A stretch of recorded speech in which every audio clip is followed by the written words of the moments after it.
안녕하세요, 여러분. 앞 시간에 여러분들께서 이제 인도에서 중국까지 불교 미술의 전래 과정에 대해서 이제 두 번의 강의를 통해서 살펴보았을 거고요. 오늘 제 4주차의 3차 시에서는 중국을 거쳐서 이제 한국으로 들어온 삼국시대 불교 전래 과정에 대해서 살펴보도록 하겠습니다. 먼저 이제 이번 시간에는 주로 고구려 문헌 기록과 고구려를 중심으로 이제 살펴볼 예정이고요. 본격적으로 삼국시대의 불교 미술은 이번 주차 말고 다음 주 제 5주차에 좀 더 많이 하도록 하겠습니다. 이번 시간에는 1차 시와 2차 시는 작년에 녹음이 된 중국과 인도의 불교 미술 전래 부분을 여러분이 들으시고요. 3차 시에서 지금 새로 이제 녹음이 되는 한국 전래에 대해서 살펴볼 예정입니다.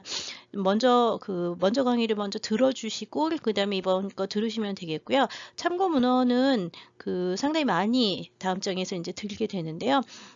기본적으로는 이번 시간에 여러분들이 좀 문헌에 관심이 있으면 삼국유사와 삼국사기, 특히 삼국사기보다 이제 삼국유사를 한번 좀 읽어보시는 게 좋을 것 같기는 합니다.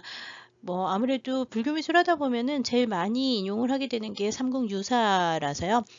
삼국유사에 대한 이야기를 종종 하게 될 것 같습니다. 그래서 관심 있으시면 원전이 되는 삼국유사나 사기 같은 경우에 다 이제 한국어 번역본이 있고 인터넷으로도 좀 볼 수가 있으니까 그런데 좀 관심을 가지시면 좋겠습니다. 네, 지금 보시고 있는 것은 이제 수많은 참고 문헌들을 보고 있는데요. 일단 한국 불교사, 한국 미술사 중에서 한국 불교 미술 할 때는 한국 불교사를 좀 봐야 되고요. 여러분들한테 이 책, 국사편찬위원회에서 나온 신앙과 사상으로 본 불교 전통은 자료실에 올려드렸으니까 참고하시면 될 것 같습니다. 그다음에 가장 우리나라에서 먼저 나온 불교 미술 관련 개설서는 1976년에 나온 진홍서 스님의 한국의 불상이라는 책인데요. 이 부분은 이 책은 좀 오래되긴 했지만 가장 기초적인 책으로 많이 봤고요. 그 다음에 이제 명문 관련해가지고는 이 황수영 선생님이 출간하신 한국 금성유문이라는 책이 있습니다. 여기는 주로 명문을 갖다가 해놓은 거라서 원전이나 아니면 이제 명문 볼 때, 명문의 원래 한자 자료 같은 것들을 볼 때 이제 중요한 자료가 된다고 보시면 되고요. 그 다음에 이제 삼국시대 오늘부터 시작해 삼국시대 불교 조각에 대해서 볼 때는 이 도록에서 스캔한 자료를 많이 씁니다. 국립중앙박물관에서 나온 1990년에 발간한 특별전 도록인데 삼국시대 불교조각이라는 책이 있습니다. 도서관에서 이제 찾아보셔야 될 것 같고요. 강범 선생님 책들을 사학과 사람들이 좀 많이 읽긴 한데요. 미술사 쪽에서는 최근에는 그렇게 많이 읽지는 않기는 합니다. 근데 이제 첫 번째 나왔던 이 원흉과 조화라고 하는 책은 워낙 인용이 많이 되고 논란이 됐던 유명한 저서라서 관심이 있으면 요 하나 보실만 하고요. 이 김리아 선생님 책들이 이제 여러 개가 나왔고 작년에 이제 김리아 선생님의 한국의 불교조각사에 대한 개설서가 이제 또 새로 나와서 여러분들한테 이제 그거를 사서 보면 좋겠다 이런 말씀을 드렸습니다. 그리고 이제 오늘 하게 되는 부분 중에서 고구려 불상에 대한 부분은 동북아 역사전에서 옛날에 나온 책이 있고요. 사실 최근에는 고구려 자료들에 대해서는 이렇게 새로 나온 자료들이 그렇게 많지 않기 때문에 새로운 연구가 많지는 않습니다. 그래서 개설서마다 나오는 내용들은 한국 미술사를 보든 한국의 불상을 보든 이 선생님들의 논문을 보든 그렇게 많이 달라지지는 않습니다. 어떻게 오늘 하게 되는 이 전래 부분에 대해서는 그냥 어떻게 왔을까에 대한 여러 가지 논란이 있을 뿐이죠. 기록에서는 이제 삼국유사 사기에 다 고구려와 백제, 신라가 다 중국으로부터 불교를 받아들였다. 승려가 와서 불교를 받아들였다. 이렇게 시작을 하는데요. 오늘은 그 시작에 대해서 살펴볼 예정입니다. 네, 삼국유사에 의하면 또는 삼국사기에 의하면 삼국시대에 불교가 제일 먼저 전래된 나라는 고구려라고 되어 있고요. 372년 소수림왕 연간에 전진이라는 나라에서 승려인 순도와 아두가 이제 와서 처음 불교를 전했다고 하고요. 왕이 불교를 믿는 거를 허락을 해서 출가를 할 수 있게 하고요. 그 다음에 이제 절을 지어서 성문서 이불란사라고 하는 절을 처음에 지었다고 알려져 있습니다. 그 다음에 이제 백제의 경우에는 침류왕 때 384년 침류왕 때 약 12년 정도가 늦게 이제 동진이라는 나라에서 마라난타라는 승려가 와서 이제 전래를 했다 그러는데요. 역시 백제도 마라난타가 와서 불교를 전하고 왕이 불교를 받아들이면서 도성 내에 사찰을 짓게 했다고 합니다. 그래서 여기 여기 보면은 이제 처음 전래됐을 때 들어오는 건 항상 승려가 들어와요. 마라난타도 승려고 그다음에 이제 순도와 아도 다 그 승려인데 전진이라는 나라는 이따 지도에서 오겠지만 중국의 북쪽에 있었던 나라고요. 동진은 남쪽에 있었던 나라입니다. 그래서 남쪽에 강남 지역에서 온 마라난타라는 승려가 백제의 불교를 전했고 그다음에 이제 이 중국의 동북 지역이라고 생각하는 그 중국의 동북 지역에 있었던 전진이라는 나라에서 이제 순도와 아도라는 두 사람이 이제 와서 그 전에서 둘 다 도성에 사찰을 지었다고 나오고 있어요. 그래서 불교가 전래되자마자 고구려와 백제는 불교를 받아들이고 도성 내에 그 사찰을 짓고 그 다음에 이제 출가를 허용을 하는데요. 신라의 경우에는 좀 경우가 다릅니다. 5세기니까 100년 더 늦죠. 여기가 이제 4세기 후반이라면 여기는 5세기니까 일단 그 100여 년 되지 몇십 년이 되지 모르지만 우둘지왕과 비처왕 연간에 고려의 승려인 무코자라는 사람이랑 아도라는 사람이 각각 와서 이 두 사람 다른 사람인데 이 무코자 혹은 아도라고 하는 사람이 그 와서 고구려에서 이제 신라로 와서 불교를 전했는데 신라에서는 불교를 받아들이지 않습니다. 불교를 받아들이지 않고 그 다음에 이제 이 도성 출가를 하지 못하게 하고 도성 내 사찰도 짓지는 않아요. 그래서 불교가 공인이라 불교를 믿어도 된다라고 하는 공인이 되는 거는 훨씬 더 늦은 6세기 전반 버풍왕 때 돼서 527년이 되면서 그 당시에 이제 이차돈이라는 사람이 순교를 하면서 이 사람 죽을 때 이제 머리를 자르고 목을 잘라서 이제 베서 이 사람이 죽었는데 목이 떨어지면서 하늘에서 피가 그 하얀 피가 이제 하늘로 솟아오르듯이 이제 나오는 기적이 일어나면서 왕이 이제 불교를 믿게 해줬다고 얘기를 하죠. 그래서 지금 4세기에 들어온 거에 비해서 6세기 가면 벌써 100년에서 200년 가까이 지나서야 신라에서는 불교를 받아들여서요. 신라가 훨씬 그 고구려나 백제에 비해서 그 외래 사상을 받아들이는 데 있어서 굉장히 보수적이었다는 걸 알 수 있습니다. 오른쪽에 있는 이 비석은 이 2차돈의 순교 장면을 묘사를 한 9세기 때 신라의 비석입니다. 여기 이제 명문이 써 있어요. 그래가지고 9세기 때 좀 시기 늦은 시기에 이렇게 그 2차돈의 순교를 기념하는 석주 같은 이게 비문을 남겨가지고 그 얘기가 나와 있고요. 여기 이제 조각에는 이 순교 장면이 삼국 묘사에 나오는 얘기인데요. 그게 이제 그 묘사가 되어 있는 게 특징이라고 할 수 있죠. 현재 국립경주박물관에 이제 소장이 되어 있습니다. 그래서 고구려하고 백제에 비해서 신라는 훨씬 불교를 늦게 받아들여서요. 6세기 이후에 이제 본격적으로 나오기 때문에 불상이 만들어지거나 아니면 뭐 믿는 것도 굉장히 늦기는 한데 원래 늦게 받아들인 사람일수록 좀 더 열심히 믿는 그런 형태가 일어나면서요. 6세기 이후에 신라의 모든 그 미술과 문화는 통일신라 시대까지 불교가 굉장히 중요한 그 종교로서 사상으로서 자리를 잡게 되죠. 고려와 백제 중에서는요. 기록에서는 이렇게 고려와 백제가 중국에서 승려를 오면서 받아들였다 그러긴 하지만 사실 고구려의 불교에 대해서는 그게 알려진 바가 많지는 않은 편입니다. 알려진 바가 많지는 않은 편이고 또 고구려 같은 경우에 나중에 연개소문 연간에 불교를 갖다가 폐부를 하고 그다음에 이제 도교를 믿는 그런 일들이 일어나면서 불교 사찰이 또 많이 없어지기도 하고 지금 아무래도 북한 지역이다 보니까 우리가 조사를 많이 못해서 고구려 불교 미술에 대해서 우리가 많이 아는 게 없는 부분이 있고요. 백제 같은 경우에는 기록에는 굉장히 간단하게 이렇게 전래가 됐다. 4세기 때면 이제 한성백제 시기에 이미 불교가 전래됐는데요. 이때 동진이라고 한 나라 남쪽에서 배를 타고 건너와서 들어왔다고 얘기를 해서요. 이 전라남도 지역에 가면 마라난타가 도착했다고 하는 뭐 기항지 같은 데를 뭐 찾아서 거기에 막 유적지다 이렇게 얘기를 하기도 하는데요. 거기에 대해서 논란이 굉장히 많기도 하고 믿을 수 없는 부분이 많습니다. 그래서 마라난타가 어느 나라 사람이냐에 대해서도 최근에 논란이 좀 많았는데요. 특히 그 전라도의 한 사찰의 스님께서 이 마라난타가 도착해서 지은 데가 자기네 절이다. 뭐 그리고 이 사람이 간다라 사람이다. 이래가지고서는 이 마라난타의 국적 문제에 대해서 이제 여러 가지 논란이 있었는데 뭐 정확하게 마라난타가 어디서 왔는지는 알 수가 없고요. 여기 보면 아도라는 사람이 4세기에도 있었고요. 5세기에도 보면 고구려에 아도라는 사람이 있어서 이 아도가 같은 사람이야에 대한 얘기도 좀 여러 번 나왔는데요. 여기서 이 아도라고 하는 거는 사실 아자리라고 하는 그 깨달은 아짜리아라고 얘기를 하는 게 인도 말에 아짜리아라는 단어가 있는데 그게 뭐 하냐면 수행자 중에서 좀 상위 그러니까 좀 돌을 많이 닦은 그 승려 같은 사람은 아짜리아라고 얘기를 하는데요. 아짜리아를 아자리, 아사리 뭐 이렇게도 부르고, 그 다음에 이제 한자로 쓸 땐 그게 아도라고 많이 쓰거든요. 그래서 이 아도라고 하는 거는 사실 한자어로 있기 때문에 이게 사람의 이름이라기보다는 승려라는 뜻의 그냥 그 명칭이 아니냐라고 보는 견해도 많습니다. 그래서 이게 아도와 순도라고 하는 아도, 순도라고 하는 이 이름들이 진짜 아도라는 이름을 가진 사람이었는지, 아니면은 그냥 그 아자리라고 하는 그 불교 승려를 통칭하는 단어가 그냥 아도로 남은 건지에 대해서는 좀 이게 명확하지 않은 부분이 있다는 걸 기억할 필요가 있습니다. 여하튼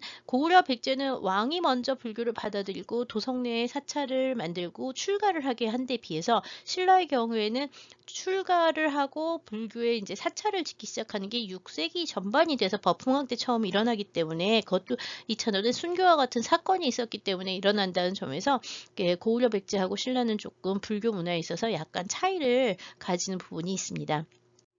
네, 지금 보시고 있는 지도는 우리나라에 불교가 전해지던 4세기 그리고 이제 5세기 정도의 중국과 한국의 지도를 이제 보고 계시는데요. 4세기에서 5세기, 물론 4세기에서 5세기에 이제 불교가 전해졌다 그러니까. 먼저 고구려 같은 경우에는 맨 처음에 수도가 공내성이 시작을 해서 이제 평양으로 가게 되죠. 그리고 이제 당시에 전진이라는 나라가 있었다는데 여기 전진이 나와요. 그래서 전월, 전진, 후진 해가지고 5호 16국이라고 하는 중국 북방에 있었던 나라에서 이제 고구려로 불교가 전래가 됐고요. 동진은 이 남쪽에 있었고 그 당시 수도는 현재의 남경인 건강이었습니다. 그래서 또 동진에서 왔다 그러면 이 중국 남부 지역에서 배를 타고 들어왔다는 얘기예요. 그래서 이 남경에서 들어왔는지 뭐 확실하진 않지만 하여튼 배를 타고 여기 백제가 되죠. 그래서 건강에서부터 배를 타고 백제로 이제 들어왔고요. 신라의 경우에는 고구려에서 다시 승려가 와가지고서는 불교를 받아들였다 그러죠. 이 556국 같은 경우에는 여기 후연이라든지 전연, 그 다음에 여기 전진의 부견이라고 하는 왕이 굉장히 이제 불교를 많이 믿었고요. 그 다음에 이제 전진, 후진, 그 다음에 이쪽에 북량이라고 하는데, 서량이라고 하는 데가 이제 그 감수성 일대에 있었던 왕인데, 여기 전량, 후량, 북량, 서량 모두 다 불교를 많이 믿었어요. 그래서 이쪽 일대가 다 불교를 많이 믿었고, 서쪽을 통해서 불교가 전래되면서 그 중원 지역을 비롯해서 전연, 후연 일대까지 불교가 이제 한 3세기, 4세기 정도 많이 들어오게 됩니다. 그래서 그 3세기 때 특히 불교가 굉장히 이 지역에서 많이 믿어지고요. 중국 같은 경우에는 원래 한나라 때 불교가 처음 들어와서 이 장안 일대에서 이제 불교를 믿고 있던 사람들이 있었는데, 그 한나라 때 들어온 불교는 사실 그렇게 많이 믿어지진 않았어요. 오히려 이제 삼국시대에 오나라의 수도였던 이 건강 지역에 위초고 삼궁 지역에 이제 이 건강 지역에 1세기, 2세기 정도에 이제 불교가 많이 믿어지면서 이 강남 지역이 불교를 많이 믿었던 것 같고요. 여기서는 주로 배를 타고 동남아, 인도로 전해지면서 이 승려들이 오기도 하고 가기도 하고 그러죠. 그 중국 승려 중에서 5세기 때 유명한 법현이라고 하는 승려가 있는데, 이 법현 같은 승려는 원래 출신은 이쪽 지역이에요. 산동성 일대, 산동이나 뭐 하여튼 이 산동성을 여기죠. 요 일대에서 태어나서 그 중원을 거쳐가지고 감숙성을 거쳐서 신강을 지나서 이제 중앙아시아 거쳐서 인도를 갔다가 순례를 하고요. 그 다음에 이제 5세기 전반에 들어오는데, 이 위쪽에 이제 워낙 이민족들이 많아서 들어올 때는 그 길이 험난해가지고 바닷길을 타고 스리랑카와 그 다음에 동남아시아를 거쳐서 산동성으로 들어왔는데, 들어와서 보니까 역시 북방 지역에서 불교를 전하기가 좀 힘들기도 하고 자기가 지내기에 일단 일상이 아니가 좀 걱정이 돼서요. 건강으로 내려와서 이 5세기에 건강에서 살다가 가셨습니다. 입적을 했다고 알려져 있는데, 이 법현이라는 승려가 이제 중국에 알려진 첫 번째 구법승이에요. 그래서 5세기에 이 법현이 중앙아시아를 거쳐서 동남아시아를 거쳐서 인도를 갔다가 돌아와서 법현의 불국기라고 하는 책을 썼는데, 이 불국기라는 책이 현재 한국어로 번역이 되어 있긴 합니다. 그래서 이 법현의 여행기가 남아 있어서요. 이 5세기 때의 그 중앙아시아와 그 다음에 인도 동남아시아의 불교 문화가 중국에 어떻게 전해졌는지를 알 알 수가 있고요. 이 법현이 써놓은 불국기에 보면은 그런 얘기 굉장히 많아요. 그 인도에 가면은 아유광의 성적들이 많이 남아있다. 그래서 이 아유광에 대한 얘기도 법현 얘기에 굉장히 많이 나오고요. 그 다음에 이제 뭐 탑이나 사리에 대한 얘기, 경전에 대한 얘기들 이런 것들이 굉장히 많이 남아있어서 5세기 당시에 불교를 이해하려면 이 법현의 불국기를 좀 보는 것이 좋긴 합니다. 이 불국기 자체가 그 법현 죽고 난 다음에 이제 그 우리나라에도 들어왔는지에 대해서는 알 수 없지만 여하튼 4세기 정도부터는 이미 법현이 이제 인도로 떠나기 전에 이 지역에 불교가 들어와 있었고 우리나라에도 4세기 후반에는 백제와 고구려 일대에 불교가 전래돼 있었다는 거죠. 다만 이 전래된 불교가 얼만큼 그 민중들한테 또는 이렇게 사람들한테 많이 영향을 미쳤는지 모르지만 대부분 이 시기의 불교는 항상 그 국왕 위로부터 아래로 내려가는 정책들을 썼기 때문에요. 국왕과 그 다음에 상류층에서 불교를 받아들이면 훨씬 더 밑으로 확산하는 속도가 빠른데 신라 같은 경우에는 왕실에서 그 불교를 받아들이지 않았기 때문에 계속 못 믿고 있다가 법흥왕 연간이 되는 6세기가 돼야지 불교가 신라에서 중요하게 됩니다. 오히려 신라 같은 경우에는 늦게 받아들이지만 훨씬 더 그 국가의 사상의 근간으로서 불교를 많이 활용한 부분이 있기는 하죠. 네, 지금 보시고 있는 게 역시 그 5세기, 기원전 5세기 석가 당시에 원래 불교가 여기에서 시작을 했는데 초록색이죠. 그런데 이제 이 불교가 2세기 기원전 2세기 정도가 되면은 분홍색으로 펴집니다. 인도 전역에 이렇게 많이는 아니고 한 요 정도. 그다음에 이제 스리랑카, 그다음에 이제 중앙아시아 일대 2세기, 기원전 2세기 전후에 불교가 많이 펴지게 되고요.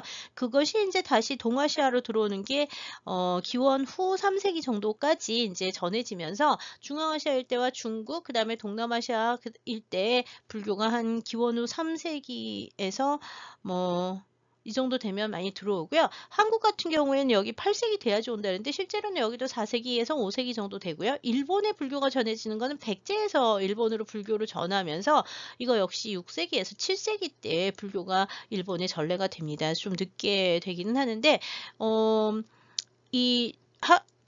우리나라 같은 경우에는 4세기 정도에 이 중국 북방 지역과 같이 불교를 이제 받아들였고 경주와 일본이 좀 늦게 받아들여서 신라 쪽이 이제 6세기에 처음 받아들이고 그 다음에 이제 일본은 그거보다 더 늦게 이제 받아들이게 된다는 걸 알 수가 있고요. 나중에 백제하게 되면은 일본과의 관계에 대해서 좀 더 알아보도록 하겠습니다.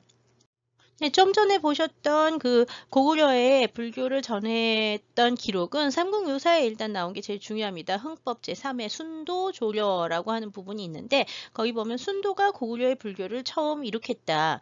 순도의 다음으로 법심, 의연, 그 다음에 이제 담엄과 같은 전통이 있었는데 순차로 계승해서 불교를 일으켰다. 그렇지만 예로부터 전하는 문헌이 없기 때문에 역시 그 순차를 알 수는 없고 승전에 남아있는 것이 돼 있다. 그러는데 지금 여기 있는 거는 전부 다 삼국유사의 문장을 가져온 거라고 보시면 되고요. 삼국유사에 기록된 내용이고요. 여기 나오는 삼국유사의 승전이라고 하는 거는 승려들의 그 전기가 책들이 있어요. 그래서 이제 그 우리나라의 승전은 해동 고승전 같은 책이 지금 남아있긴 한데 중국 같은 경우에 이제 역시 이 위진남북조 시대 때 쓰여진 그 고승전이라고 하는 책이 이제 있어서 그 승전들의 이런 법심의원 담원 그다음에 순도와 같은 사람들에 대한 것들이 있다는 얘기를 써놓은 거고요. 삼국유사는 알고 있겠지만 다 고려시대에 이제 쓰인 거잖아요. 고려시대 승려인 그 이련이라는 사람이 썼기 때문에 굉장히 좀 불교적인 색채가 강한 문헌이고요. 삼국시대 얘기를 고려시대 때 사람이 삼국시대를 썼으면 지금 우리가 고려시대 얘기하는 거랑 비슷한 관계로 아주 먼 옛날 얘기를 썼다고 보면 되는데요. 다만 이제 이련 같은 경우에는 사전에 남아있는 거라든지 승전이 전한다든지 기록이 남아있는 걸 많이 인용을 해서 책을 썼다고 알려져 있는데 이련이 인용했던 책들은 현재 남아있지는 않은 거죠. 여기 고려본기, 여기 삼국유사에 나오는 고려는 고구려를 말하는 거고요. 고려본기가 지금 남아있지는 않지만 여하튼 고려본기에 의하면 소슬망 2년 372년에 그 효무제가 중국에 즉위를 했는데 동진의 효무제죠. 그 다음에 전진에서 북연이 그다음 전진의 왕이었는데요. 전진의 왕이 북연이에요. 이름이 북연이고 사신하고 승려 순도를 시켜서 불상과 경문 불교 경전이죠. 경문을 보내왔다. 당시 부견이 관중에 도패스니 장안에 수도를 하고 있었던 부견이 왕을 하면서 372년에 승려와 경전을 보냈다는 얘기가 나오고요. 374년에는 아도가 진나라로부터 왔는데 그러면서 이제 이 아도가 온 다음 해 375년에 처음으로 그 초문사와 이불란사 두 개를 세워서 두 명의 두 승려를 위해서 각각 사찰을 지어주고 이제 그 승려들이 거주하게 했으니 이것이 고구려 불교의 시초다라고 하는 거죠. 역시 승전의 아도와 순도가 이제 위로부터 왔다고 하는 기록이 있는데 이거는 틀린 거고 이미 일련이 이게 틀렸다고 얘기를 했고 실제로는 전진으로부터 둘 다 왔다고 하고 이 초문사는 고려시대 흥국사고 이불란사는 지금 흥복사라고 얘기를 하는데 역시 그릇된 것이다. 알 수 없다라는 거고요. 요수의 북쪽에 고구려 시대에 도읍이 있었다 그러니 지금 이 요수가 압록강이다. 안민강이라고 하는데 이 지금 송경이라고 하는 게 고려 그 송도를 말하는 거죠. 송도의 흥국사라고 하는 것이 어떻게 이게 개성이잖아요. 이 개성의 흥국사가 어떻게 초문사가 될 것이냐라고 해서 잘못됐다는 얘기를 하고 있습니다. 그 다음에 이제 찬미하는 시가 있는데 그거는 그냥 읽어보시면 될 것 같고요. 이 순도가 이제 와서 불교를 전한 이야기가 이렇게 삼국유사에 기록이 되어 있습니다. 원전들을 한번 좀 보시면 좋을 것 같고요. 중요한 거는 고려시대에 이미 그 전진에서 온 사람들이고 그 다음에 이 초문사 이불란사 위치는 어딘지 모른다는 얘기를 했다는 거예요. 지금도 사실은 명확하진 않죠. 네, 역시 삼국유사 흥법 제3조에 보면 난타벽제라고 해서 그 마라난타가 그 백제에 온 이야기를 기록하고 있는데 여기도 역시 보면은 백제 본기에 일렀을 때 제15세에 침리왕이 즉위한 갑10년에 호승이라고 하는 호승, 외국에서 온 승려 그 마라난타가 진에서부터 왔는데 이 동진이라고 얘기를 했죠. 궁중에 두고 예절을 차려서 공경하였다. 그리고 이제 그 새로 정한 385년에 새로 정한 수도 한산주에 절을 창건했다라고 얘기를 해서요. 아까 고구려에서도 이제 요 374년에 처음 순도와 아도를 위한 절을 갖다가 두었다는데 여기서도 바로 한산주에 오고 다음 해에 바로 절을 창건을 해서 놔뒀는데 그 당시에 이제 출가를 10명이 나가서 10명이 출가를 해서 승려가 됐다고 하는 게 이제 백제 불교 불법의 이제 시초다 이렇게 얘기를 해놨고요. 여기 보시면 그 다음에 이제 아신왕이 하면서 왕명으로 불법을 내려서 복을 구하라고 얘기를 했고요. 이 마라난타라고 하는 사람은 이제 동학이라고 얘기를 하기도 하는데 이 마라난타가 어느 나라 사람이냐에 대해서 되게 이제 논란이 좀 많고요. 자, 여기서 이제 384년, 385년에 이제 새로 정한 수도 한산주라고 하는 건 현재 위례성이 될 거고요.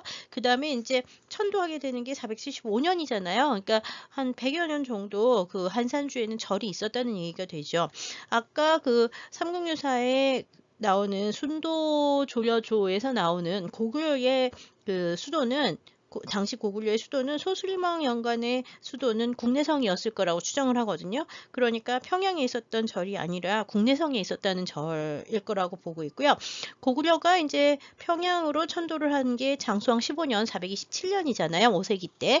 그러니까 그 지금 이 마라난타와 순도가 와서 고구려의 백제에다가 불교를 전하고 사찰을 지었을 때는 전부 다 첫 번째 수도였던 그 국내성하고 그 다음에 이제 그 한산주 위례성이 수도가 절이 있었다는 걸 알 수가 있고요. 천도 이후에도 사실 옮기고 나면 계속 사찰들을 짓기는 합니다. 처음에 지어진 절들이 어디 있는지 어떻게 생겼는지는 지금 우리는 알 수가 없는 거죠. 고구려의 그 불교에 대한 기록은 그렇게 많지는 않은 편인데 삼국유사 탑상편에 보면 요동성에 있었다고 하는 유광탑에 대한 기록이 있습니다. 여기 삼보감통록이라고 하는 거 있는데 이건 당나라 때 쓰여진 집신주 삼보감통록이라고 하는 책이고요. 그 집신주 삼보감통록에 이제 쓰여져 있기를 고구려의 요동성 옆에 있는 탑은 옛 노인들이 말하자니 고구려의 성왕이 성스러운 왕이라는 뜻인데 여기 고구려의 성왕이 누군지는 알 수 없어요. 왜냐하면 성왕이란 왕은 고구려 없거든요. 그러니까 그냥 이거는 성왕이라고 하는 거는 그냥 불교를 믿는 성스러운 왕이라고 보면 되고요. 국경지방으로 순행을 하다가 이 요동성 근처에 이르러서 묵는데 오색구름이 땅을 걷는 걸 보고 구름 속에 나가 살펴보니 한 스님이 지팡이를 짚고 서 있는데 가까이 가서 보면 없어지는데 멀리서 보면 다시 나오곤 해가지고 거기를 찾아가 봤더니 그 옆에 삼중으로 쌓은 토탑이 있었는데 위에는 가마를 덮어 씌운 것처럼, 여기 가마라고 하는 건 이렇게 흙더미를 씌워 덮여 있는 것 같고 알 수는 이게 뭔지는 알 수 없어서 이 중을 찾다가 거기를 갔다가 땅을 갖다가 속을 파봤더니 땅 속에서 지팡이하고 신이 나왔고 글자가 새긴 물건을 얻었는데 거기에 범서, 그 인도나 중앙아시아 언어죠. 그게 서역의 글자가 쓰여 있었다. 그래서 이제 이거를 보고 한 신하가 이야기를, 이것은 그냥 그 토탑이 아니라 그러니까 흙더미가 아니라 이렇게 불탑이다. 부처님의 탑이다. 그게 뭐냐라 그랬더니 한나라 때 이게 있었는데 그 이름을 포도왕이라고 얘기를 했다. 이 포도왕과 휴도왕은 뭔지에 대해서 논란이 좀 많고요. 여하튼 원래 이 휴도왕이라고 하는 거는 어떤 기록에서는 흉노 쪽의 왕이라는 얘기도 하기는 하고 그러는데요. 여하튼 예, 좀 논란이 있긴 하지만 이 요동성에 있는 탑을 갖다가 토탑이고 이렇게 흙더미를 얹어서 이렇게 가마처럼 만들어 놓은 흙탑이 있었는데 그 안에서 경전이 나왔었다라고 하는, 경전이 들어있는 탑이 있었는데 그것이 이제 한나라 때 전해진 불탑이다라고 이제 얘기를 하면서 왕이 이제 신앙심이 있어서 불교를 믿게 돼서 7층 목탑을 이 자리에다가 지었다고 얘기를 해요. 그러니까 원래는 토탑이 이렇게 가마를 엎은 것처럼 둥근 토탑이 있었는데 이거를 갖다 땅을 파가지고서는 경전을 얻고 난 다음에 불교를 믿게 돼서 여기다가 뭘 세웠냐면 7층의 목탑을 세웠다고 하는 거죠. 그래서 이 7층의 목탑이 어디에 있었는지는 잘 모르고요. 그러고 난 다음에 불교가 그 다음에 왔었다라고 얘기를 하는데 지금은 이제 그 탑이 탑노비를 죽였더니 목탑이 썩어서 없어져서 지금 어디 있는지는 모른다. 이 유광이라고 하는 거는 아유광을 얘기를 하는, 여기 유광이라고 하는 이 휴도왕, 유광 다 지금 이 사람들이 같다고 이제 이려는 생각을 했는데 사실은 휴도왕과 포도왕이 좀 다른 존재고 유광이라고 하는 거는 아유광을 말하는 거죠. 아쇼카. 이 아유광을 말하는 건데 아유광의 탑이 있었다라는 얘기를 하는 건데 알 수 없는 거죠. 그 다음에 당나라 때 보면은 요수가 있는데 요화죠. 요화. 지금 현재 요화인데 요화 왼쪽 지역에 전쟁이 벌어져서 당나라의 설린귀가 수나라 임금이 요동을 토호한 땅이었더니 거기 이상해서 이제 보니까 거기 뭐라고 얘기를 하냐면 이 요동성의 유광탑 얘기를 해가지고 그걸 갖다 그림으로 가서 중국으로 돌아갔다는 얘기가 나오기도 하고요. 그 다음에 요동성은 한나라의 유주에 속하는 땅인데 고려의 성왕이 누군지는 모른다. 동명성왕이라고 얘기를 하는데 그렇지는 않은 것 같다. 그리고 이제 여기 아직 한나라도 폐업경을 이 당시에 못 보았기 때문에 이 범서라고 하는 게 뭔지를 어떻게 아는지 잘 모르고 석가부를 포도왕이라고 얘기를 한 거는 사실 맞지는 않는다고 보고 있고요. 그 다음에 이제 이거는 일련의 얘기예요. 전부 일련의 얘기예요. 그리고 이제 유광이라고 하는 아쇼카라고 하는 사람이 귀신을 해서 사람이 있는 9억 명 사람 사는 곳마다 탑을 하나씩 세웠으니 이게 84,000개를 연부준에 세워서 있었다라고 해서 상서를 보이는 것이 이제 뭐 많기는 하는데 그게 사리 가문인지는 알 수 없고 여기 사리가 나왔다는 얘기가 있지는 않기 때문에 이게 뭔지는 잘 모른다는 얘기를 하고 싶은 거예요. 여하튼 아유광의 탑이라고 정하는 아유광탑이라고 하는 것이 요동성 옆에 있었다라고 하는 것은 당나라 기록에 나오고 그 다음에 이제 우리나라 기록에 나오고 해서 이 아유광의 탑이라고 하는 것이 이제 이미 아주 일찍 동아시아에 전래됐었다는 걸 알 수가 있는데요. 사실 뭐 이걸 아유광탑이라고 얘기를 할 수는 없고요. 여기서 말하는 유광탑은 대부분 다 인도식 탑이라고 생각을 하시면 될 것 같습니다. 사실 우리는 지금 이 탑 306사에 나오는 유광탑, 요동성의 아유광탑이라고 하는 게 토탑처럼 생겨가지고, 흙더미가 가마처럼 생긴 흙더미가 있는 탑이다라고 얘기를 했잖아요. 지금 보고 있는 이런 형태가 아닐까 싶긴 한데요. 지금 보시고 있는 거는 18세기, 19세기 때 인도의 산치 대탑 탑의 발굴 이전, 지금 현재 복원 이전의 사진을 보고 계신데요. 이 산치대탑은 기원전 2세기에 세운 탑이고 근처에서 이제 아쇼카 왕의 그 석주가 나왔기 때문에 창건은 아쇼카 시대에, 그 다음에 지금 현재의 모습은 기원전 2세기 정도에 된 거로 보고 있습니다. 그래서 식민지 시대 처음 발견됐을 때는 이런 형태였는데요. 지금은 이렇게 정비가 돼 있죠. 아까 사진이랑 비슷하긴 한데 위에 이제 보면은 이 상륜부 구조들이 다 복원이 돼 있고요. 그 다음에 이제 여기 조각 같은 것들은 그대로 많이 남아 있습니다. 산치대탑 기원전 2세기, 현재의 모습은 물론 이제 20세기 들어와서 19세기부터 20세기까지 복원을 해서 현재의 모습을 만들었고, 아까 본 것처럼 폐허가 돼 있었던 18, 19세기에는 그냥 투탑으로 있었는데, 아마 유동성이 유광탑이라고 하는 것들도 저렇게 흙더미로 무덤처럼 만들어 놓은 형태가 아니었을까 추정을 할 수 있습니다. 이 탑이라고 하는 거는 부처님의 사기를 모신 곳이라고 얘기를 했는데요. 인도탑 중에서 가장 오래된 지금 산치대탑의 구조를 보면은요, 이 인도의 탑들은 우리나라의 지금 우리가 생각하는 탑들하고는 좀 많이 다르다는 걸 알 수가 있습니다. 네, 산치대탑을 기준으로 해서 인도탑의 구조를 먼저 보면은요, 맨 처음에 바탕이 있으면 바닥에다가 기단을 쌓습니다. 기단을 쌓고 기단 위에다가 난간을 돌리고, 그리고 그 난간 위에 아까 왜 가마라고 나온 이 그 둥근 흙더미를 얹는데, 인도에서는 그걸 안다라고 부릅니다. 안다. 그래서 이 안다라고 하는 거는 돔, 영어로 돔이 되는 거고요. 이 안다라는 말의 산스크리트어인 안다라는 말의 뜻은 알이라는 거예요. 알. 이게 이제 왜 계란이 보면은 계란을 보면은 그 알이잖아요. 그 안에 핵심이 있어서 나중에 계란 껍질이 꺼지면 안에 있는 닭이 병아리가 나오는 것처럼 모든 것의 핵심이 되는 것이다 해서 이걸 안다라고 얘기를 하는데, 그 알이라고 부르는 부분, 그러니까 인도에서는 알이라고 불렀던 건데 영어로는 돔이라고 하고, 우리는 이게 엎어놓은 그릇 같다 해서 복발이라는 용어를 씁니다. 다 같은 말이에요. 이 복발부라고 얘기하는 게 둥근 흙더미를 얘기를 하는 거죠.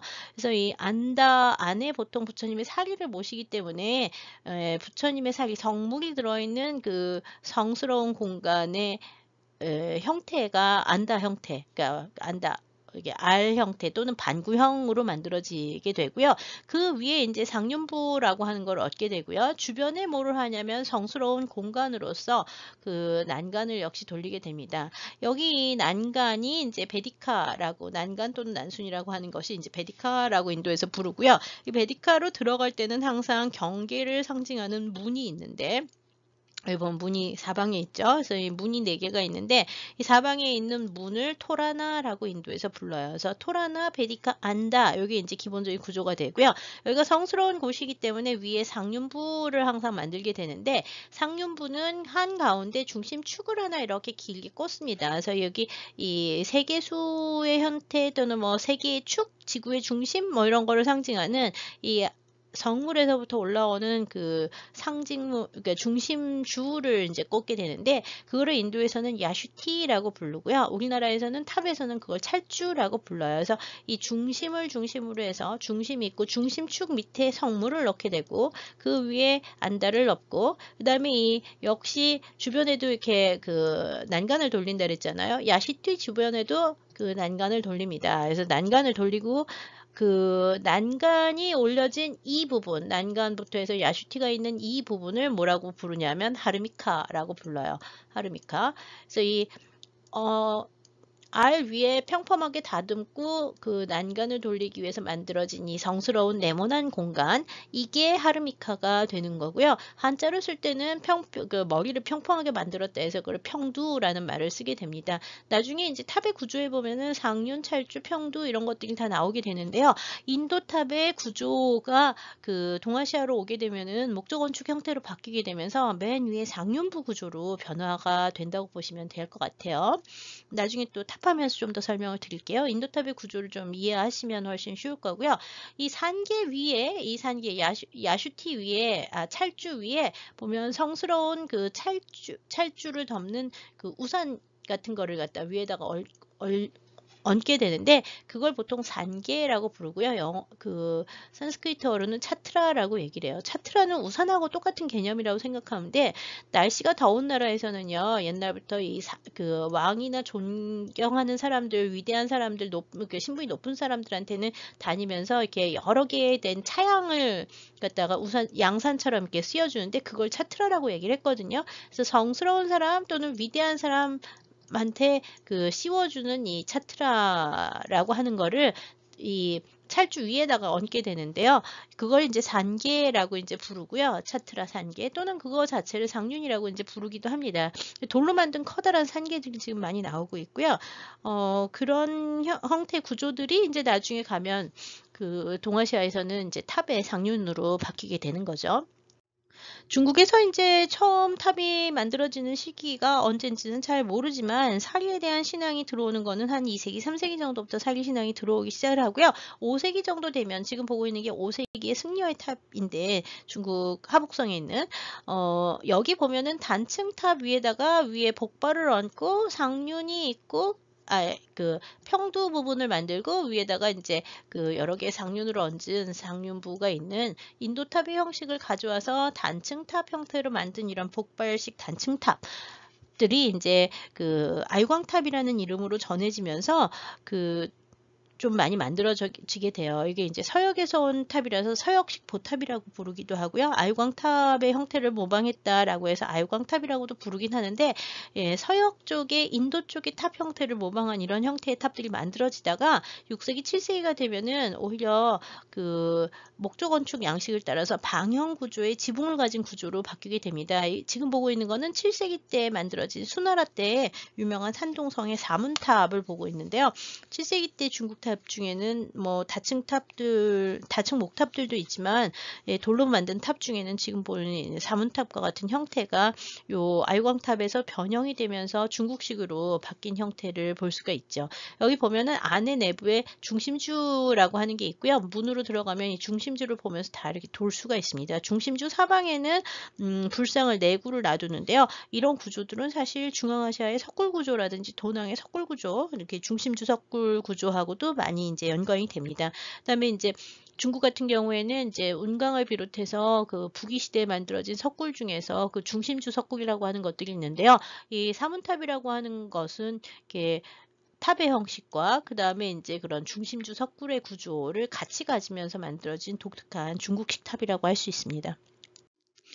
이 처음 고구려하고 백제에서는 전부 다 승려가 들어오면서 절을 지어주고 거기에서 이제 승려들이 모여 살면서 그 출가 생활을 할 수 있는 그 사찰을 만들어졌는데 그 사찰의 구조를 보통 가람이 이제 절이잖아요. 그래서 이 가람의 배치 방식, 가람 배치를 가지고 이제 그 건축이 어떻게 생겼는지, 사찰 공간이 어땠는지 이런 거에 대한 연구를 아주 일찍부터 해왔는데요. 고구려의 가람 배치는 사실 국내성의 가람은 어떤 게 있었는지 전혀 알 수가 없고요. 가람 순수한 한국말입니다. 절을 뜻하는 말이죠. 이 가람 배치를 볼 수 있는 유일한 평양의 사지가 평양에 있는 게 청암리 사지인데요. 청암리 사지 같은 경우에는 탑 하나에 그 금당이 3개가 있는 구조를 가지고 있는 1탑 3금당식으로 이제 만들어졌고요. 왼쪽에 보고 있는 탑이 청암리 사지를 발굴했을 때 나온 팔각 목탑을 가지고 이렇게 북한에서 만들어 놓은 청암리 목탑의 그 뭐라 그러지? 그 모델이에요. 모형인데요. 이렇게 생겼는지는 알 수 없죠. 너무 중국탑처럼 생겼는데 여하튼 팔각탑이 처음 만들어진 게 특징인데요. 이 팔각탑이 사실 고구려 시대 것이라고 얘기를 하지만 이게 후대 거인지 아니면 이렇게 증축이 된 건지에 대해서는 알 수 없는 부분이 많죠. 왜냐하면 청암리 사지 같은 경우에는 워낙 발굴 일찍해서 일제강점기부터 이제 나오기 시작을 했던 데라서 재조사가 좀 필요한 부분이 있습니다. 평양에 있었던 거고요. 백제 같은 경우에는 지금도 남아있는 백제 유명한 뭐 미륵사지라든지 아니면은 그 능산이사지라든지 군수리사지라든지 뭐 백제 가람 너무너무 많습니다. 미륵사지 같은 경우에는 이제 3탑 3금당 형식으로 되어 있고요. 7세기 때 세워진 탑이라고 7세기 때 만들어진 가람으로 알려져 있죠.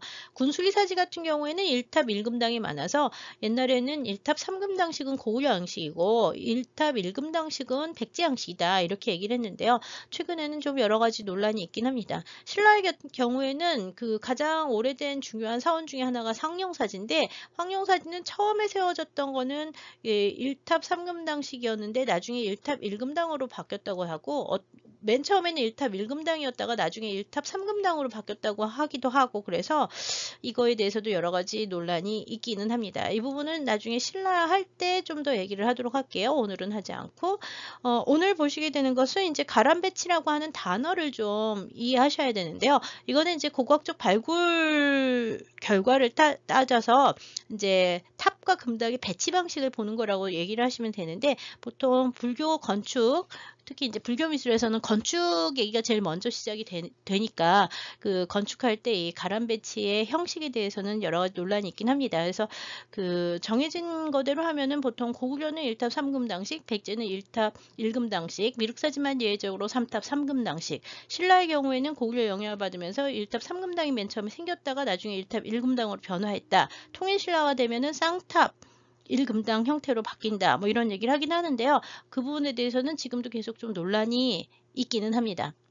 네, 단순화시켜 놓은 그 도면 같은 걸 보면 고구려의 청암리는 팔각형의 1탑과 금당이 하나, 둘, 셋 있고, 황룡사지는 1탑 1금당에서 지금 보는 것처럼 나중에 1탑 3금당 형태로 발전을 해서 사실은 1탑 1금당이 1탑 3금당으로 간다고 봐야 되죠.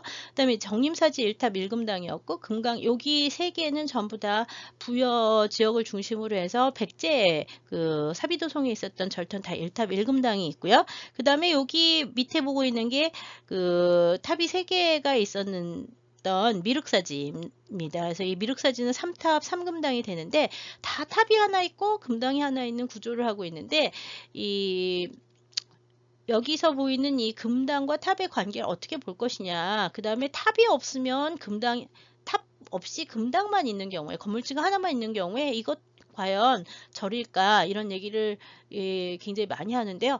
모든 사찰에 사실 다 탑이 있다고 얘기를 하기는 좀 어렵습니다.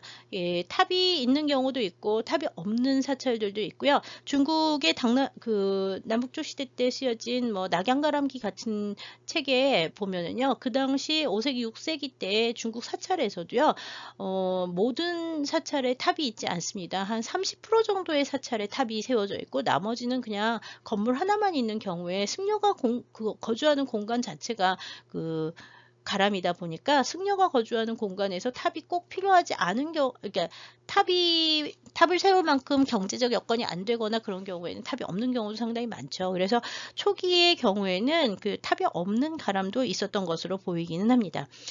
여하튼 이 가람 배치 말고는 불교에 대해서 얘기를 할 수 있는 부분이 고구려 얘기는 그리 많이는 없는 편이고요. 이제 고구려의 불교가 4세기에 전해졌다고는 하지만 실제로 남아있는 불교적 유물들이 그렇게 많지는 않습니다. 고려 불상이 남아있는 얘들은요. 지금부터 이제 보시게 되는 거는 고구려의 고분벽화에 나오는 불교적 특징들 몇 개를 보도록 하겠습니다. 고구려의 고분벽화에서는 5세기 중엽경에서 이제 5세기 중엽경에 이제 만들어진 그 고분의 벽화에 그 불교 관련 인물들이라든지 그 불상 이런 예들이 좀 보이는데요. 중요한 고분은 오늘 보시는 쌍용총, 무용총, 그 다음에 이제 장천 1호분 이 세 개의 고분을 보도록 하겠습니다. 지금 보시고 있는 거는 먼저 쌍용총의 그 행렬도인데요. 아마 묘주로 추정되는 여자 부인이 제일 크게 그려져 있죠. 여기 보면 주인공이기 때문에 제일 크게 그려져 있고요. 그 다음에 이제 앞부분에 가는 사람이 두 명이 있는데 한 명은 시녀고요. 요 맨 앞에 있는 사람은 시녀인데 머리에 등불을 이고 여기 보면 이렇게 생겨가지고 그 다음에 등을 들고요. 여기 연기가 이렇게 해서 아마 등을 피워서, 이게 등을 피웠다고 하지만 불 피워놓은 그릇을 들고 있는데 이게 그냥 불을 피우는 건 아니고 아마 향불일 가능성이 크다고 보고 있어요. 그래서 향로죠. 향불을 킨 향로를 들고 가는 사람이 있고 그 뒤에 석장을 짚고 옷을 입고 가는 이 남자분이 승려예요. 그래서 승려가 그 향을 피우고 승려가 가는 것으로 봐서 아마 죽은 이를 위해서 공양을 하러 가는 그 주인공의 모습 내지는 뭐 주인공의 부인 모습 같은 것을 벽화로 표현한 거로 보고 있어서 5세기 중엽에 귀족층에서 그 고구려 귀족층에서 불교를 믿고 있었다는 걸 알 수가 있습니다. 역시 묘주의 생활도를 그린 것으로 보이는데 지금 보고 있는 거는 무용총의 묘주 생활도거든요. 그래서 이제 묘주 생활도에 이제 남자 주인공이 있고요. 여기 보면은 각각의 상을 받쳐 놓은 데에 두 명의 손님이 와서 이야기를 하고 있는데 머리가 짧고 그 다음에 옷 자체가 일반적인 옷하고 다른 옷을 입고 있죠. 남자인데 치마 같은 거 입고 있잖아요. 그래서 아마 이 가사를 입은 승복을 입은 두 명의 승려일 거라고 보고 있습니다. 그래서 승려 두 명을 접객하는 주인공이 묘주 초상으로 또 역시 표현이 돼 있어서 무용총의 경우에도 오세기 중엽경에 이제 그 귀족층의 불교를 믿었었던 흔적을 알 수가 있습니다. 그래서 승려의 도상들이 고려 고음벽화에서 지금 무용총과 쌍용총 같은 데서 이제 나온다는 걸 알 수가 있고요. 좀 더 직접적으로 불교와 관련된 도상이 나오는 특히 불상 계통, 불상이나 보살상과 같은 불교 미술적인 요소들이 표현이 된 유일한 고분이 장천 1호분입니다.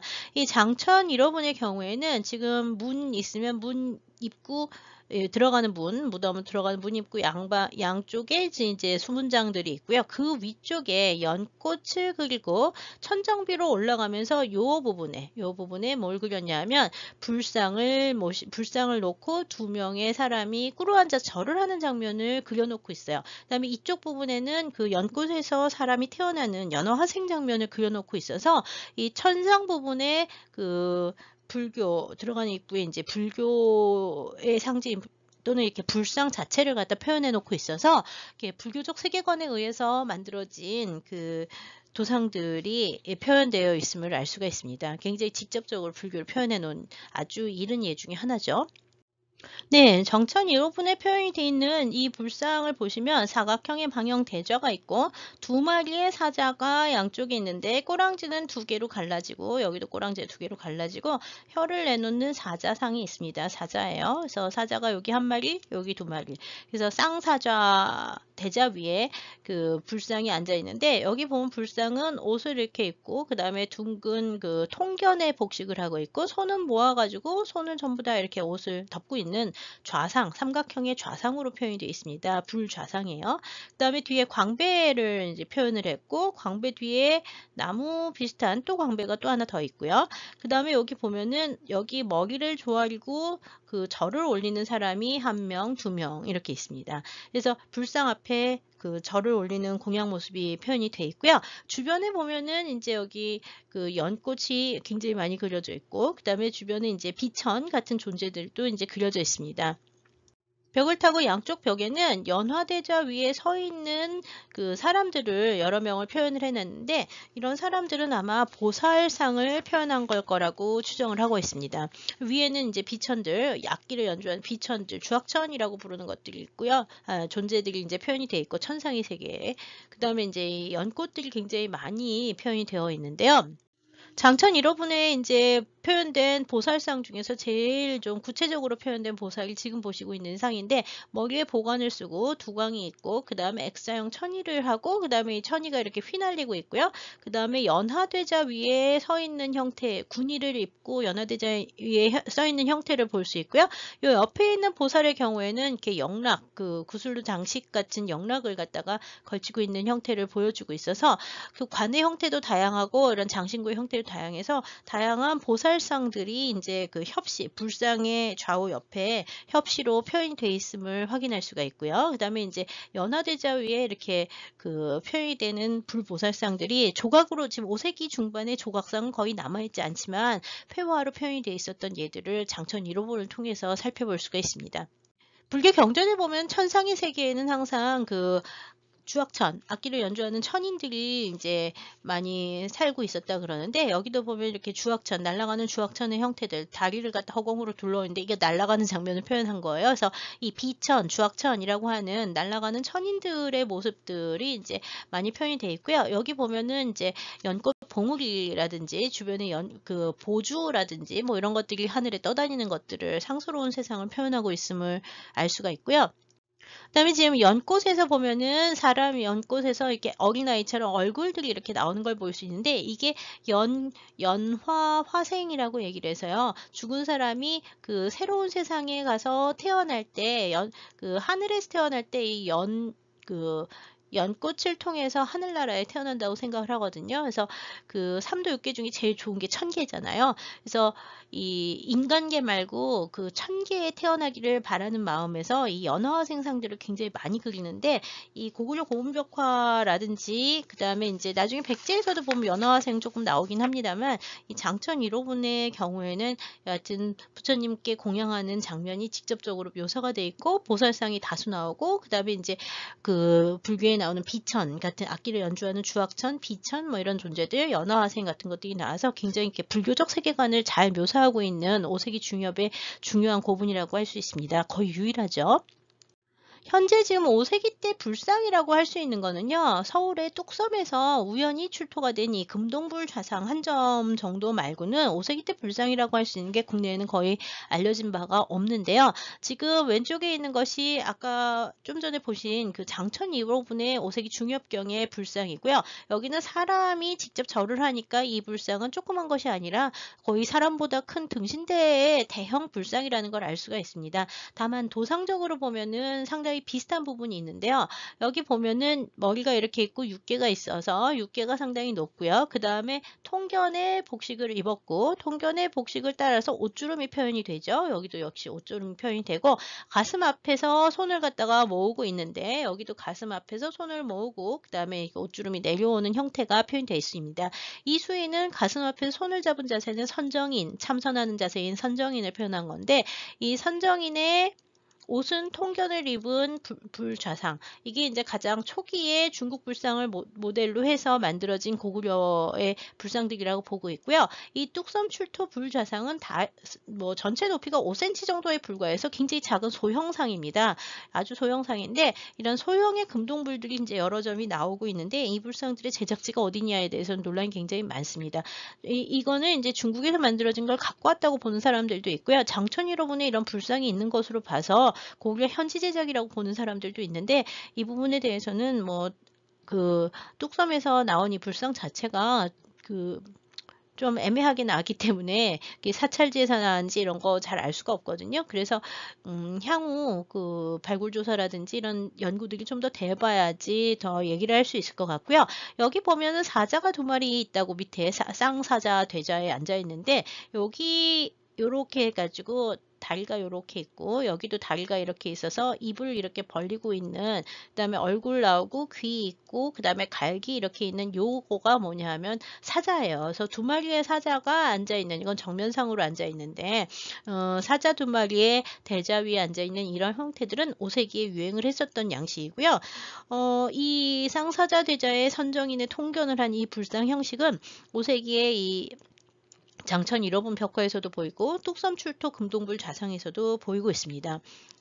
네, 사실 이 뚝섬 출토 금동불 좌상에 보이는 이 선정인의 통견인 불상이라고 하는 형태는 중국에서 가장 오래된 불상인 338년명 후조 건무 4년에 연대를 가진 후조에서 만든 불상에서 보이는 형식하고 상당히 유사한데요. 여기 보면은 얘는 좀 30cm 넘어서 제법 큰 상이고는 5cm에 불과하기 때문에 되게 작은 상이거든요. 크기가 다른데 지금 똑같이 놓고 있어서 얘가 훨씬 덜 정교해 보이는 부분이 있긴 합니다만, 이게 더 작고 이게 더 큰 상이라는 거는 좀 염두에 놓고 볼 필요가 있고요. 보면 이 육개가 상당히 높게 표현이 돼 있고, 그 다음에 통견의 옷주름을 입었고, 여기도 보면 통견, 그 다음에 가슴으로 내려오는 U자형의 옷주름이 내려오고 있고요. 그 다음에 가슴 앞에서 배를 잡은 것처럼 선정인을 표현하고 있는 자세도 같습니다. 사자가 2마리가 여기는 바로 표현이 되어 있는데, 여기는 사자가 없지만 구멍이 이렇게 남아 있어서 아마 이것이 사자와 향로를 꽂은 게 아닐까라고 추정을 하고 있습니다. 그래서 이 후조 건무 4년명 338년명의 이 불상, 중국의 4세기 전반 불상이 우리나라로 전해지면 5세기 정도에 이런 형태의 불상을 제작하는 것으로 발전했던 것 같습니다. 그래서 불상의 도상과 양식은 시대에 따라 계속 변하는데요. 4세기 때 중국 불상의 양식의 영향을 많이 받으면서 이제 우리나라에서 중국에 수입한 불상인지 아니면 우리나라 직접 제작인지에 대해서 논란이 있긴 하지만, 이런 초기 형태의 금동불들이 5세기 이후가 되면서 만들어지기 시작합니다. 고려하고 백제 지역에서요. 그래서 여기 이제 하나 마지막으로 보실 슬라이드는요. 지금 오늘 여러분들이 인도 불상 보셨고, 그다음에 중국의 초기 불상들을 이제 보셨는데, 이 본격적인 불상이 만들어지는 시기는 대부분 중국에서도 4세기가 돼야지 이런 형태의 불상이 나옵니다. 2세기 인도에서도 사실 불상이 만들어지는 거는 기원 후 1세기 지나서 1세기에서 2세기 정도야 불상이 만들어지기 시작하고요. 정말 불상 같은 불상들은 2세기에서 3세기 쿠션 시대에 주로 많이 만들어집니다. 그래서 간다라 불상을 보시고 있는데, 여기 간다라 불상에 보면은 사자가 2마리 앉아 있고, 그 다음에 통견의 옷주름의 U자형으로 나오는, U자는 아니지만 하여튼 옷주름이 표현이 되어 있고, 육개가 굉장히 높은 형태의 광배가 있는 형태로 표현이 되는데, 4세기에 중국에서 만들어진 이 불상, 이거는 지금 2개는 다 미국에서 소장이 돼 있고요. 출토 위치는 알 수 없어요. 전세품처럼 내려오던 것들인데, 여기도 역시 사자가 2마리 있고, 그 다음에 통견이 이렇게 넘어가는 거는 비슷한데, 옷주름이 점점점 내려오면서 U자로 바뀌게 되고, 얼굴은 좀 인도도 아니고, 그 다음에 이건 좀 서양인처럼 생겼고, 간다라 지역이니까 이 간다라인의 영향을 많이 받으면서 높은 육개와 그 다음에 이제 코수염을 가진 불상 형태가 좀 중국인도 아니고 좀 이국적인 형태의 불상이 만들어지는데요. 이거는 간다라 영향을 받으면 3세기 초반, 4세기 초반이 되고요. 4세기 전반이 되면은 이거는 굉장히 이렇게 얼굴 자체도 바뀌어가지고 중국화가 많이 진전이 됐고, 머리 형태도 중국처럼 만들어지지만 육개가 높은 건 계속 표현을 하고 있고요.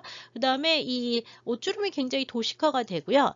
여기 손 자세를 보면 원래 선정이는 발 앞에 놔둬야 되니까 옆에서 보면은 손이 이렇게 보이지 않고 이렇게 보여야지 맞잖아요. 근데 중국 사람들이 만들기 시작을 하면서 이 손 표현하는 게 굉장히 어려웠던 것 같아요. 그래서 조각을 하면서 배에 손을 얹은 거 형태로 선정이 변화하게 됩니다. 이 중국식 선정인이라고 하는데요. 4세기 전반이 되면은 이런 형태로 불상의 중국화 양식을 보여주고 있는데, 뚝섬출토 금동불 같은 경우에는 좀 전에 보신 뚝섬출토 금동불 같은 경우에는 중국 북방계열의 중국화된 불상 양식의 영향을 받으면서 이제 만들어진 불상 계통이라고 보시면 되고요.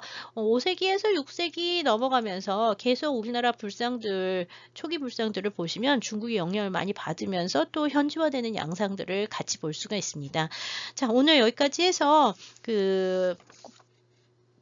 인도에서 시작된 불교가 이제 삼국시대, 특히 이제 고구려와 백제로 전래된 초기의 양상들과 탑의 기원, 그 다음 가람 배치, 고구려 고분벽화에 나타나는 불교적 요소들을 이제 살펴보았고요. 다음 시간은 좀 더 본격적으로 이제 삼국시대 불교 조각들에 대해서 살펴보도록 하겠습니다.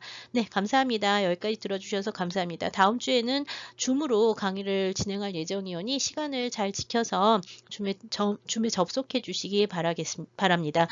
모두들 건강하게 잘 지내세요. 감사합니다.